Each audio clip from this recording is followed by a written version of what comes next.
নে আগে ওর থেকে নে, দাঁড়ান করে তুলি। তারপর সাইনটা দেখা। ইসরে ভিখারিটা পাশে আছে।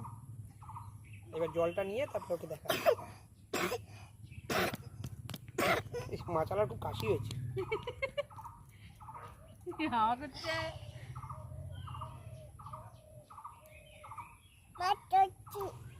নৌকা টৌকা সব দেখা ভালো লাগে দেখতে দেখা। দাঁড়াও এবার এখান থেকে তাকাও মাছ ধরা। আবার ধরো মাছ ধরো আবার মাছ ধরো। কাকু মাছ ধরো। আবার মাছ ধরো। কাকু তাকো তাকো তাকো। হ্যাঁ বুকুল বুকুল। কি বলো কি? এ ছিপ টিপ দিকে আমার মাথা দুনে আছে যে দুনে। পয়সা কত? রোদের মধ্যে আমার বোন মাছ ধরতে এসেছে।